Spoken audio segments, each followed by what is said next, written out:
Hey everyone, this is Greg, your host of Goddamn Gamecube. Thank you for tuning in to Season 2. All episodes in this season were conducted virtually over the internet because of the coronavirus pandemic, so please excuse any audio glitches or oddities you may hear during these episodes. Thank you and enjoy. Hello everyone, thank you for tuning in to another episode of Goddamn Gamecube. Greg and Beppe are your hosts today. The topic for today's episode is Hellblade: Senua's Sacrifice. Before we begin, I wanted to make a statement to our audience about this game. Hellblade heavily features mental illness and psychosis in the gameplay and the narrative. As we discuss and critique this game, I want our audience to know that we will take care to be as sensitive as we can to avoid slang and verbiage that may be offensive to individuals with mental illness. Now, before I kick this to Beppe, I want to introduce our guest panelist today. Chuck is here with us. He is a Berkeley-educated audio engineer, musician, and a former music professor of mine. The audio design in Hellblade is extraordinary, so I'm happy to have him here with us to help discuss this game. Thank you for joining us, Chuck. How you doing? I'm doing great. Thanks for asking. Glad to be here. Yeah, let's do this. So, Beppe, why don't you kick this off? Sure. So this game was released in 2017 by Ninja Theory. Are you familiar with that developer? I think you're a big fan of the DMC reimagining. I think they did that. Oh, were they in charge? I didn't know that. I believe so. Wow, I didn't. Okay, it beats me. But I yeah. wasn't personally familiar, but that's just for some perspective. I figured that's a good. They did that before this. Came out for Windows and PS4. I think eventually made its way to the Xbone and the Switch. It is sort of in the vein of these episodes we're doing recently, where it's sort of a double A game, as you refer to them. It's kind of, I think it is a significantly lower budget than their typical fare. In some places it shows, but it is a pretty remarkable experience top to bottom. I think I played it like a year or two after it came out. And it resonated very strongly with me for a couple of reasons, which we'll all get to. But I just wanted to kind of, before we get too far, sort of introduce Chuck properly. And would you mind sharing sort of your experiences with the game, particularly when it comes to the sound design? Yeah, sure. So I'm a pretty avid single-player game fan. Typically, the kind of games that I enjoy most are the ones that are very narrative driven. So anything that's got a really compelling story, anything that's got really good pacing in the way that they kind of convey whatever it is that the game designers have been trying to convey, that's usually what draws me in. So, there's a lot of games out there that do that and a lot of games that do that in different ways. This is certainly a game that does it very well, in my opinion, specifically focusing on what I think they were trying to impart, trying to convey to the gamer, putting somebody in the shoes of the main character, Senua. So that's sort of where I came to this game from. I didn't really know what to expect going in, but I was really pleasantly surprised, just in the way that conveyance was such a huge part of the game. And of course, as Greg mentioned earlier, with my background in audio, I found that to be really compelling as well, because as I'm sure we're going to talk about a lot today, audio is a huge part of this game in a way that it isn't in a lot of other games. So I personally found that pretty interesting as well. Yeah, for the audience who may be unfamiliar, this game, it takes place in the late 8th century. You play as a Pict warrior named Senua, I believe partially based on a recently emerging evidence of a folklore figure. They are sort of a Celt sort of offshoot.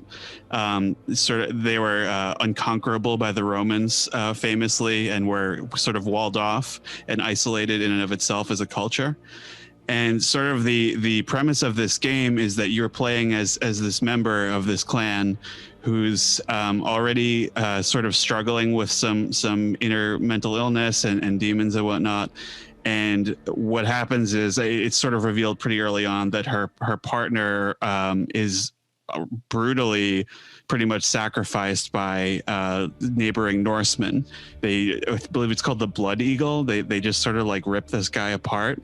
And that is sort of the final straw, in that her sort of consciousness reinterprets the world in a framework of Norse myth, because in essence it's such a senseless act that she's experienced, in that she is trying to make sense of it by antagonizing the Norse gods that did this to her partner.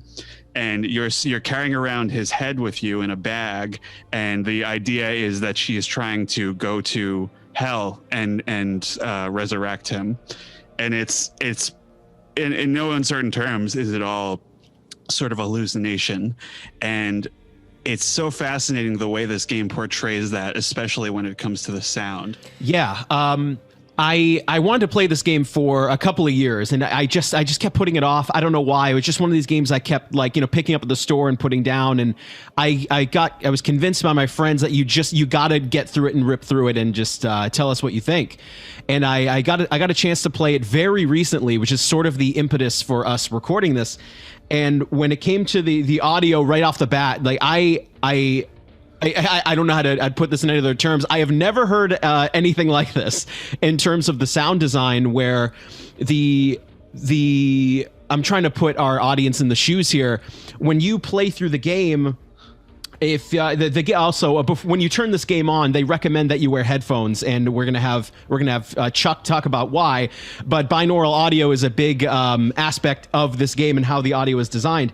And when I was playing this, I have never experienced a game where, in one ear there are voices that are telling me to go in a certain direction, and another ear they're telling me to go in another direction, and it is very, it's disorienting on purpose, and it's scary on purpose. And I have never seen, or I guess, pun not intended, I've never heard a game do this. And my first impression was just this game is an experience. And I don't know how to put it other than that. I'm actually going to kick it to Chuck right off the bat so he can articulate it better than me. But the way they, disorient and engage the player in both ears is fascinating. But Chuck, why don't you go ahead? Yeah, sure. So something I want to point out, because I've heard people especially on the internet, levy criticism against this game in ways that I think are a little bit unfair. So I want to frame this for the listeners. So if you look at the game, you don't know anything about it. It looks like, it's going to be another run around fighting people, slashing with swords kind of game.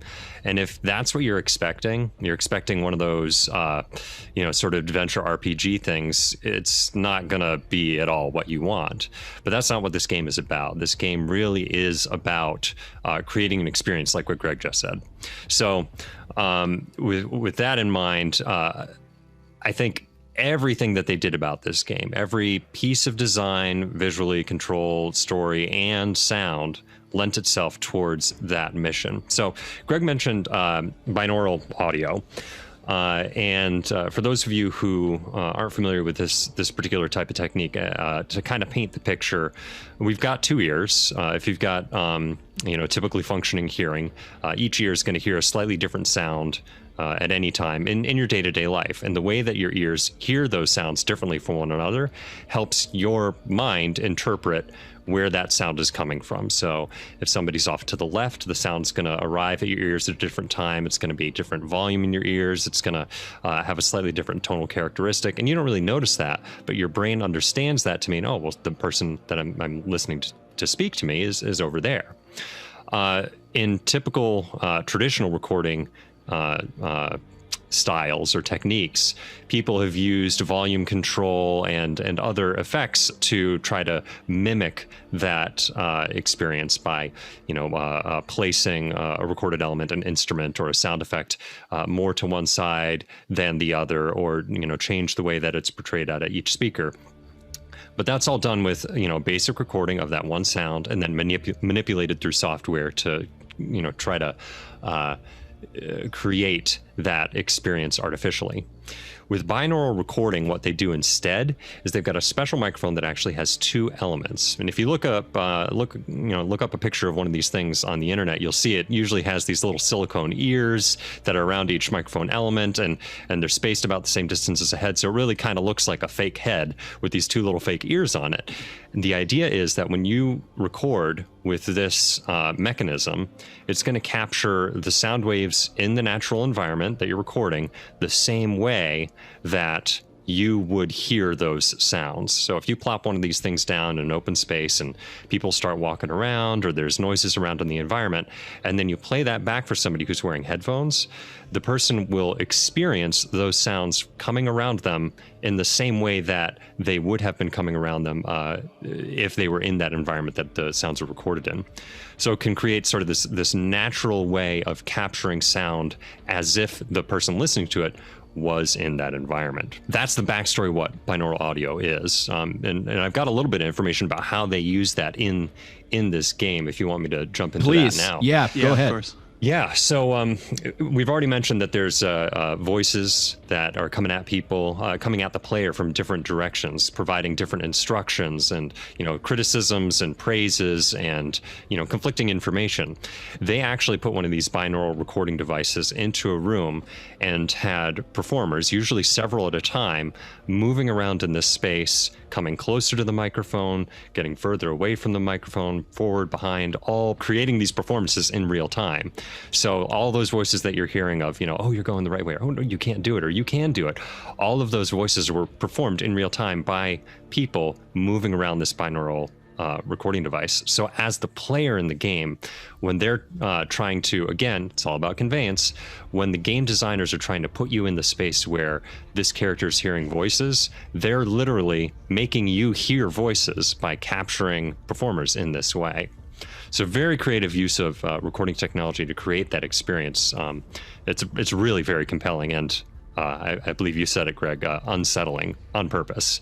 Yeah, I want to make sure to our audience who has never played this, we're talking about this, we're really hammering home the audio design in this game because when I played through this, it was fascinating to me. Like if an enemy were to like devastate you with a hit, you hear voices in your head. She's going to die. She's not going to make it. You have to roll. You have to get up. What are you doing? And it's like, oh my God. Like I've never heard like a game like antagonize me and stress me out from like, and it bouncing around my ears. It's like, I don't know, it's an experience and you've really got to play it. Something that if you don't mind, I want to bridge a little bit into the puzzle solving because it also comes into play there.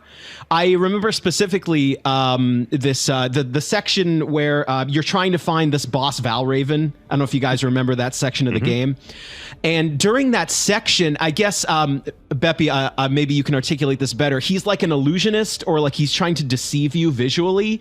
Yeah. So when you're trying to get through this level, it's a big puzzle solving level. And when you're trying to circumvent this level, if you look at certain environments or certain things in the level from different angles, the things in the game are not there, or if you look at it from another angle, they are there. So it really disorients you. Where Chuck, you're using the word conveyance, and I think you're using it really well, where they are really trying to put you in the headspace of Senua, who is suffering from these mental illnesses and these things that she's suffering from. And when you're trying to solve these puzzles, like I feel like the stress and the anxiety of playing as her character, like I'm trying to cross this bridge to reach this gate. And if I look at it from a certain angle, this bridge is not there. And when I look at it from a different angle, it is there. And there are voices in my headphones that are telling me, you're looking the wrong way. Where are you going? You've got to go this way. That's not the right way. And I'm like, Jesus Christ. Like, it's unbelievable, man. I don't know how to describe this.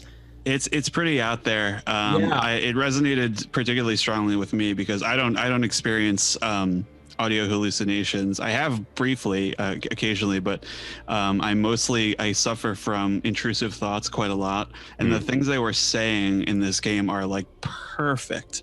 And they really, I think it shows in a lot of their documentaries, they did their homework and consulted with people who have suffered from these things and experienced psychosis. And it's not only, you were talking about the visual hallucinations as well. I think a lot of it came down to portraying this in a not only sensitive but very accurate way. They heard someone describe their experience as, I'm in a broken photograph and it hurts to move. And you do see that at certain points where it kind of, the screen sort of splinters and you have a sort of an out-of-body experience, and and you're kind of waylaid for however long a time.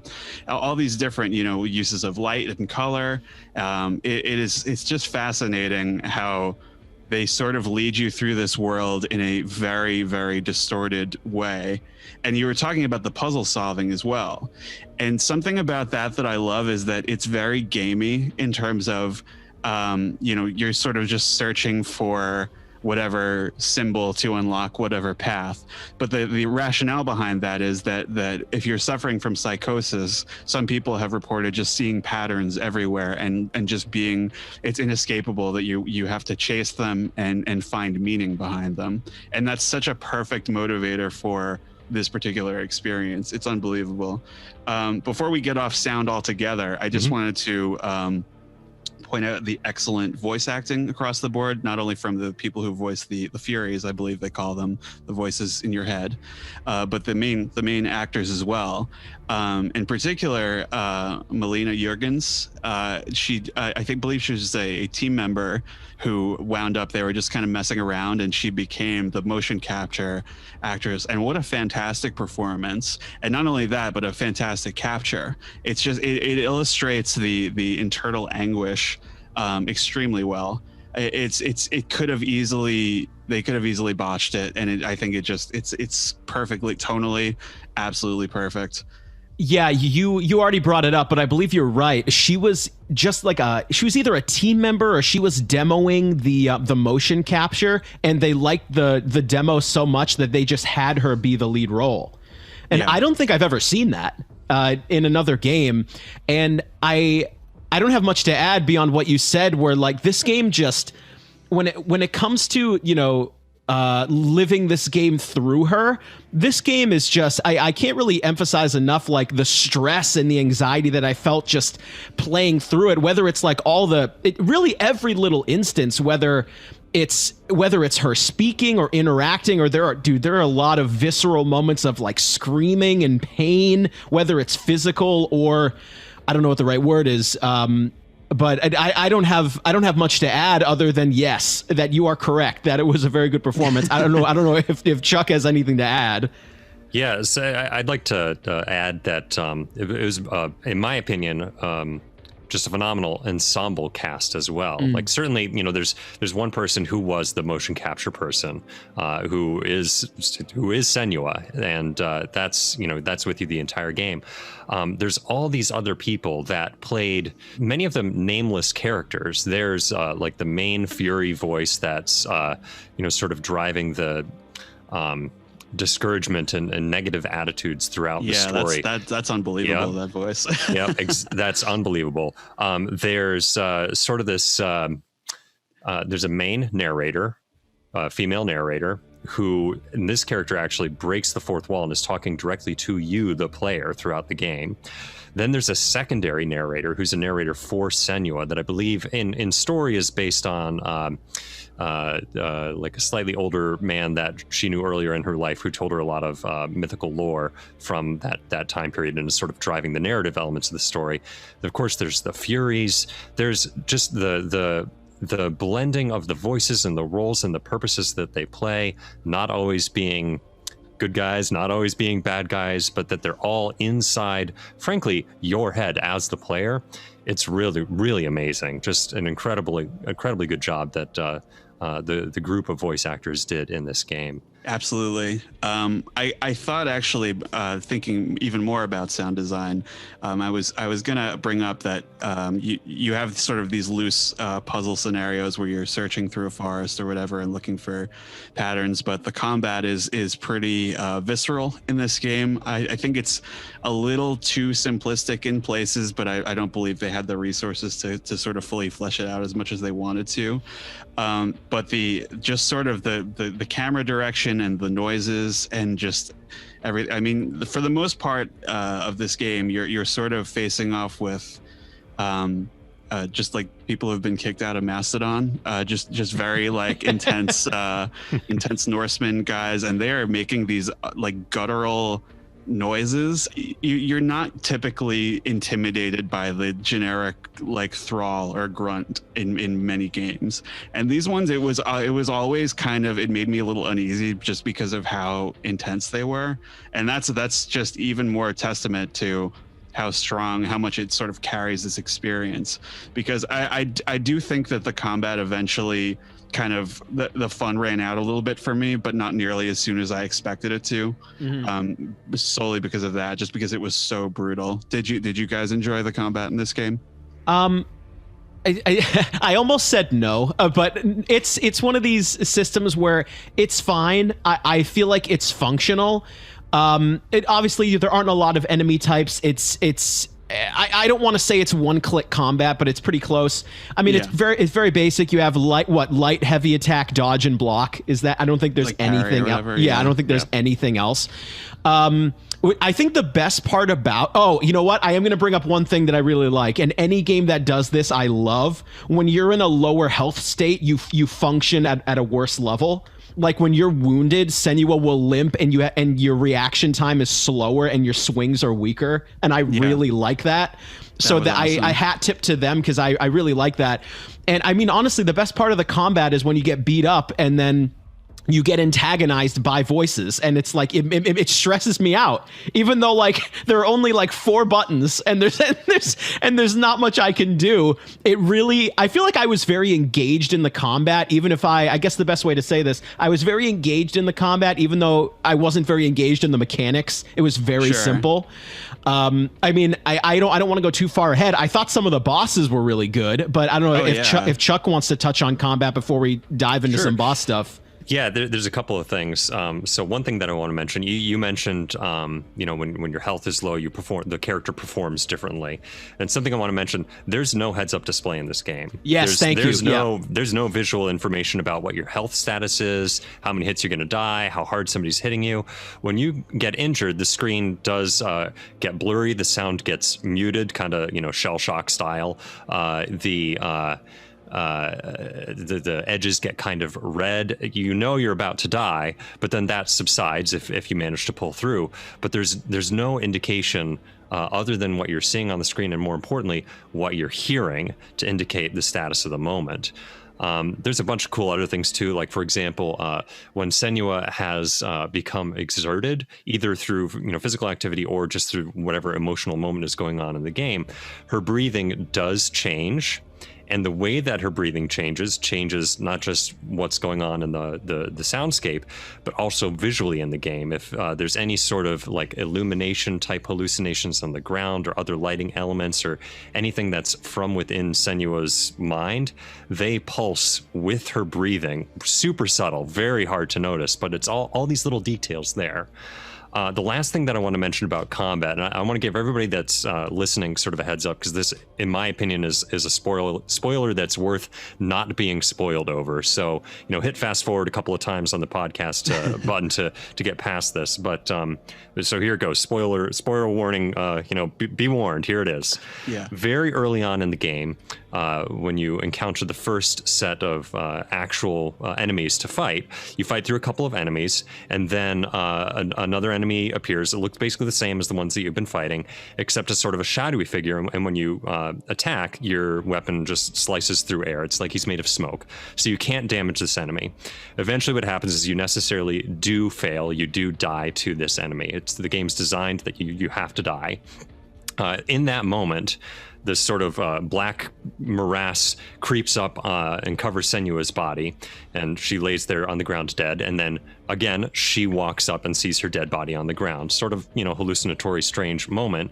And she sees on her arm some of that like black evil miasma type stuff sort of extending up her arm. And the game indicates this is a fourth wall breaking moment, that every time you fail and die as a player, that black morass spreads further up Senua's arm. If it reaches her head, you lose the game and all of your progress is lost, implying that the game is erased, you're done. So the spoiler, if you didn't fast forward enough, so here's your chance. Yeah, I know what's coming. Yeah, the spoiler is that's not true. That's not a real thing. Yeah. You can die as many times as you want, and it's not an issue. But what they've done there, because again, and I didn't know this until after I finished the game and then did some reading, what they're doing there is they're trying to put the player into this tense, conservative, frightened state of, oh, well, I really can't mess this up. I really got to be playing carefully because I don't want to lose my progress. And again, it's all about conveyance. Part of, I believe, one of the experiences of people who suffer from mental illness like this character Senua does is that they have those feelings of anxiety and trepidation just about existing, which makes sense with all the stuff that she's experiencing. So again, I think that, again, it's not super complicated combat, but putting that little flavor in there really, I think, serves that conveyance of trying to put you in the shoes of this character Senua. All right, spoiler over, everybody. Yeah, spoiler over. No, I'm so glad you brought that up because I can't believe I forgot about that for a moment. The big thing when this game came out, like the thing was, oh my God, this game has permadeath. You can't, if you die so many times, all your progress gets deleted. But it's not true. Like it's so strange. Like I really liked it, but it's so this game has so many of these I've never seen that before moments where the permadeath, it's just, like you said, it's a fourth wall breaking thing. They tell you if you die too many times, your progress is deleted, but they're lying to you on screen. And it's just, I don't know how they got away with this, but I feel like the internet was very divided on this. I can't even describe it. Like after I finished the game, I was Googling how many times to die before your progress gets deleted. And then obviously people are saying, no, it's actually not true, which I feel like that's both genius, but it's also such a risk because you're going to piss so many people off. And because, I mean, I'm not making fun of players who don't like hard games, even though I do that enough. But but when playing the game, you do see the black go up your arm, and I'm like, oh God, like. I ended up getting frustrated at a couple of points because I died a couple of times on puzzles, and I'm like, God, if I lose my progress over puzzles, I'm going to be so mad, and God, this fucking game. And but no, it's but that's genius. The point, man. That's I know. No, and I'm saying it worked on me, where I really, really wanted to play well, and I'm very determined when I play games. I want to play the game really well every game, and this game made me really want it. So hats off to them because that's, dude, oh my God, I'm glad you brought that up. Yeah, they have like a lot of us are used to this, like we've read books or seen movies or whatever, the concept of the unreliable narrator, right? Like there's a character who's telling the story, but they're like you can't be sure that they're telling the truth or not. They lie half the time, whatever. We're kind of used to that. This game was built around that. Senua is a completely unreliable narrator. Like what she sees and what you see as the player, most of it's probably not true. Sometimes it's unclear what's real, what's not real. And I think that extends even into the game design. We're so used to, if there's something in a game, like, hot tip, go this way to complete your mission. Like, oh, okay, yeah, that's the game designers telling us exactly what we need to do. We assume that the game is a reliable narrator. And all the way up to that point, I don't think they wanted anything to be reliable in this game with regards to narration. They wanted you to not know. And I think that's what they were trying to do. They kept it pretty close to the vest for sure. It was honestly one of the most compelling, once I figured out what was going on, one of the most compelling aspects of this game, because I can't tell you how many times my own anxiety has made me question, like, oh, do I have a brain tumor? Like, should I get myself tested for diseases? Like it's such a perfect little kind of touch to just layer on the experience that much more. And I just think it adds up to more than the sum of its parts is I guess what I'm getting at. Because there's kind of a funny post that was going around for a while where it was like indie games are basically just a Mario clone, or oh, I get it, it was a metaphor for depression. And it's like this game could have turned into that, but it doesn't. So much thought has gone into it. My hands have not sweated more than doing the Valraven fight. I have not sweated playing a game like in a while. Like because God damn it, Chuck, you brought this up where because at that point in the game I was still convinced permadeath existed, and when this Valraven fight, when things are getting tossed at you and he's diving at you and I'm rolling around, I'm sweating buckets, dude. Playing this game, and the two bosses in particular that I really liked, I don't remember the whole total, but Valraven was really great, and I really liked Fenrir. I believe there's another name for him in the game too. Yeah, I think they call him by both names. That was, oh my goodness. Like if you want to talk about this game being a visual experience, fighting Garm in the cave, I've said this a lot on this episode, but Jesus Christ. Right, like the lights are the lights are flashing. It's red and black and blue, and he's diving and dipping and dodging. And I said, "Jesus, good Lord!" He's like a narrator for that part. Yeah, I'm like, "Oh my goodness!" No, and it's like, holy shit. I mean, in my opinion, the fire boss was just kind of meh, and all the other ones were so good. That's kind of my quick and dirty. Where the other bosses were such a visual experience, I was just sweating out of my mind playing them. I don't know. I guess I mean, Beppe or Chuck can take it from there, but that's my take. That guy, the fire guy, Surtur, I believe. Yes, yes. I was, as soon as I clapped eyes on him, I was like, holy shit, this is so metal. It's so fucking cool. Like the character design across the board, really terrific. I was a little let down that there was no sort of final boss that was kind of, you know, just to cap off the experience. It's kind of just like one of those wave finales. So it's like a Halo Reach thing. Yeah, a little bit, yeah. But it's clearly because they're recycling bosses and stuff. I'm just like, I didn't love that, but other than that, terrific experience. Yeah, I've actually got some interesting things to add about that the Garm or Fenrir boss that you mentioned, Sure. Greg, especially with audio design.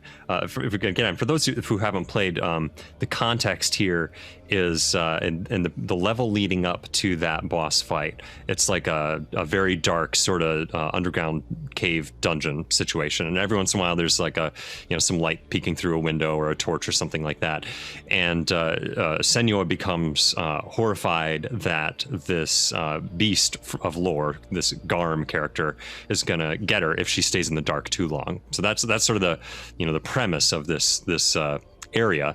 And as you pass into the darkness between your little spot of light safety, between there and the next little spot of light safety, there's like flashing images and just kind of chaotic red. It's sometimes there's faces, sometimes it's indiscernible. The noise gets more and more stressful. Like it's a very stressful experience until you get to the light. And of course, all those furies, those voices in your head are making it even worse. When you get to the actual boss fight, the mechanics of the boss fight are that there's a circle of light in the center of sort of this round fighting area. And when you're in that center of light, you're just fighting a boss. Really cool boss design, really cool character. And then partway through the fight, periodically throughout the fight, he will do this attack where he sort of breathes this noxious stuff that knocks you back, and it knocks you out into the darkness. And once you're pushed out into the darkness, all the normal visual cues that you're used to seeing in the video game go away. It's just this, horrible red chaotic imagery, like, when you're running through the tunnels earlier. And that can make it really stressful. When you do eventually find your way back to the center of light, Garm isn't there anymore. He's also retreated to the shadows and, jumps out and attacks you, a few times as you're trying to get back into the normal rhythm of combat. What they did with sound design here, and again, remember, there's no HUD, there's no heads-up display in this game whatsoever, and there's no indication or, like the red halo on this side or that side of the screen to tell you where something's coming from. They use audio cues. So as you're standing there in this light, in your headphones as the player, you'll hear the grunting, growling sounds of Garm coming from one side or coming from the other, or from in front or behind, and you're turning the camera to look in that direction because you don't want him to jump out and get you, and it's all through audio cues. It's really remarkable. They went all in. They didn't cut any corners. They weren't like, yeah, we're gonna do the thing everybody else does. Whatever. There's an arrow. He's over here. Whatever. Use right. use your magic mirror thing to just look for him or whatever. It's like, nope. You have to listen. You have to listen intensely. Never mind that there's a bunch of voices telling you you're gonna die and you're gonna fail, but you can do it. But you got to listen deep. Really cool. We've come a long way since, guys. That kind of really reminded me of, I mean, we won't go off topic, but do you remember Resident Evil 4, the alligator boss, where it literally points on the screen where he is so you don't miss? I feel like we've come a long way since then. Yeah. But well, Beppe, you reminded me of that earlier because of the responses when you succeed or fail. It kind of reminded me of the Gyarados in that game, how they'll call you idiot if you fuck it up. So there's some connections here. I guess I'm kind of sort of trying to wrap up my entire thoughts about this game. And ultimately, what I found the most interesting in sort of researching this and watching some of the videos that are on YouTube is the sort of the intent behind this game was to tell a story that hadn't been told before. And it's everybody says that, but I think in this case it's true. It's such a fascinating sort of connection that they've drawn behind.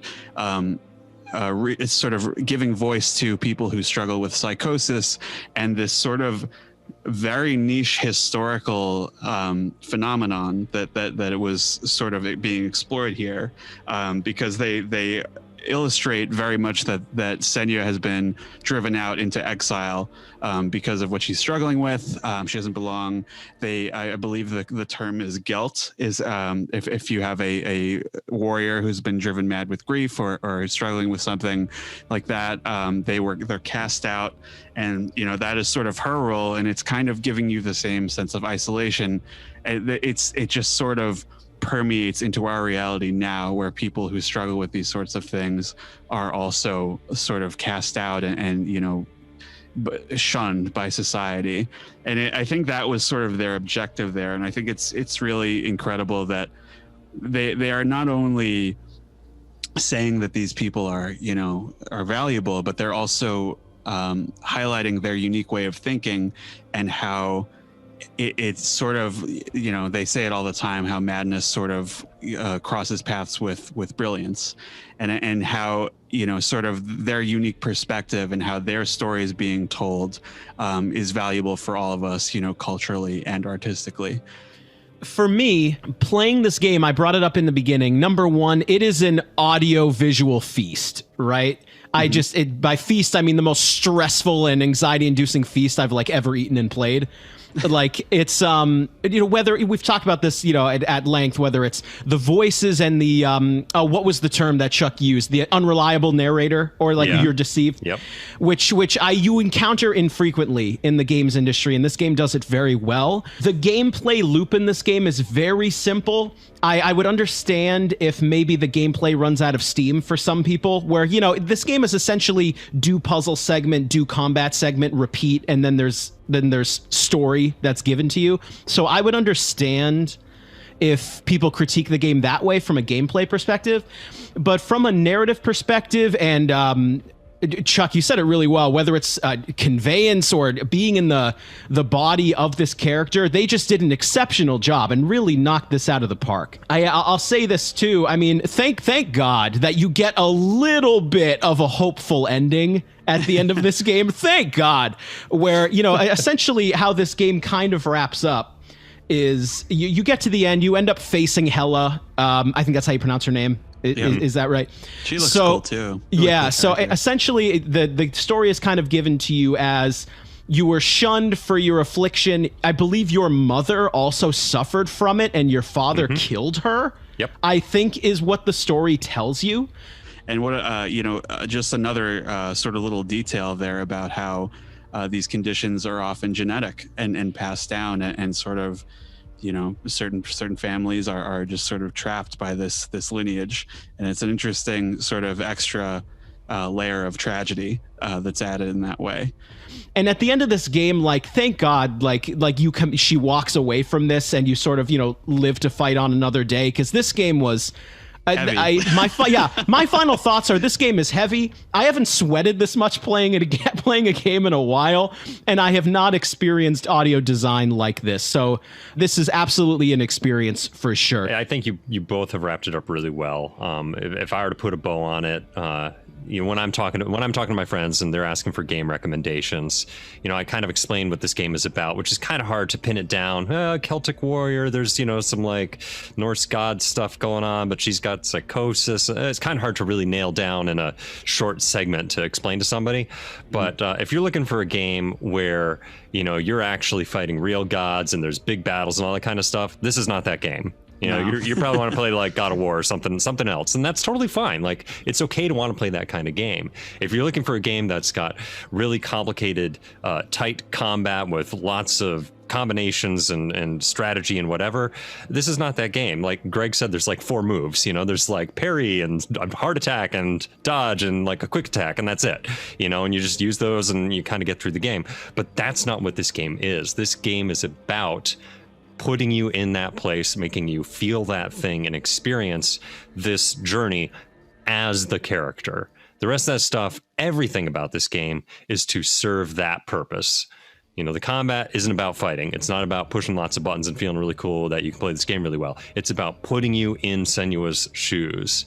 The characters, the monsters, the gods, the whatever, you can just argue that any of that's even real. Like, that's all in Senua's head. And it's not about having this crazy cool, you know, like Avengers style movie gameplay, whatever. Like, this is about putting you in Senua's place and having that experience yourself. So, I mean, so long as you go into it with the right expectations that this game is a narrative game where you're going to be in this person's head, you're going to have a great time. I did want to address before we wrap up here. They announced there is going to be a sequel. I think I'm not sure when it's supposed to come out, but they've been working on it the last couple of years. And I initially was like, I don't know, because it does, as Greg said, it resolves very, very nicely. And then I watched the trailer. I believe yesterday, because I'd been putting it off because I was like, I don't know if I want a sequel. But have you guys seen the trailer yet? I've seen a trailer. I don't know if they've got more than one or a more recent one. I think it's just the one, and I had a lot of thoughts on it. It was a lot more thought provoking than I expected it to be, because I think it's. I don't think we're gonna have a happy ending, Greg. I'm sorry to say it. It looks like Senua could use a wellness check. We're in it for another round, huh? I think so. It's pretty brief. It appears to be her in leading some sort of war chant. It's really kind of concerning because it appears that she is maybe kind of either backsliding or embracing it a little too much. And I thought it was so fascinating because if you think about it, I mean, she appears to be sort of in some sort of leadership role here.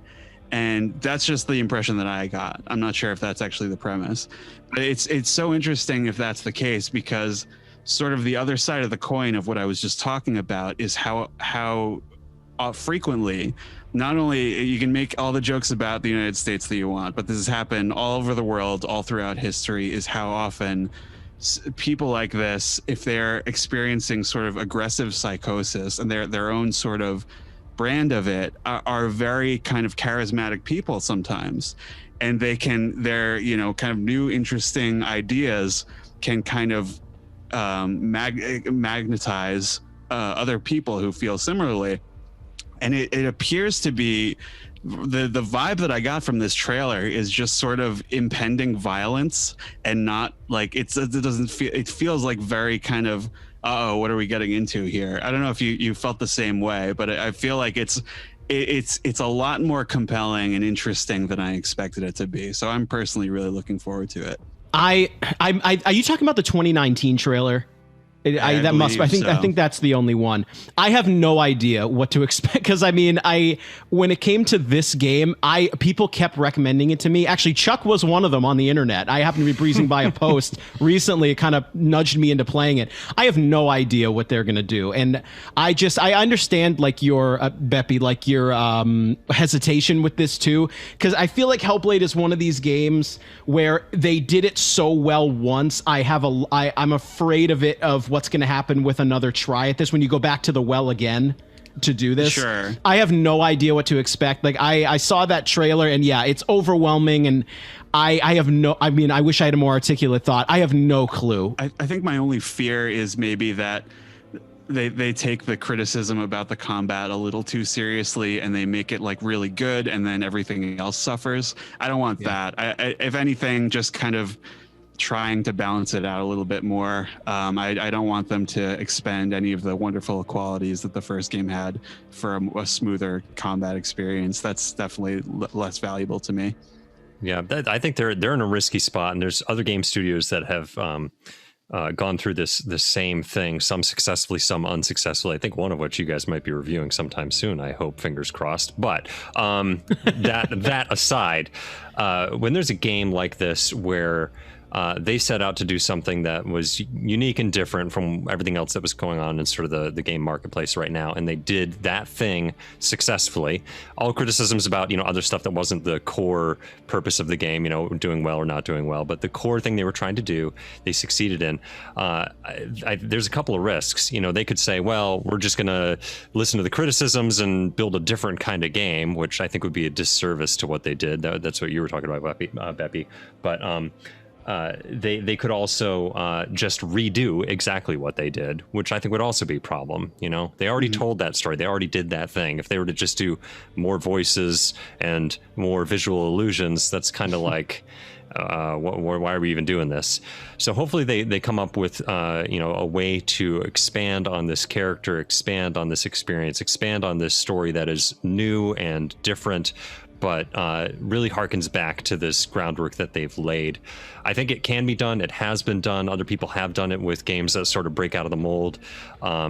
And of course, some people love it, some people hate it, but that's true for the original game in the series too. So hopefully they do a good job. I'm hopeful. So I think with that, this is going to do it for this episode. Thank you so much, Beppe. Thank you so much for leading this, and Chuck, thank you so much for joining us. Appreciate your expertise.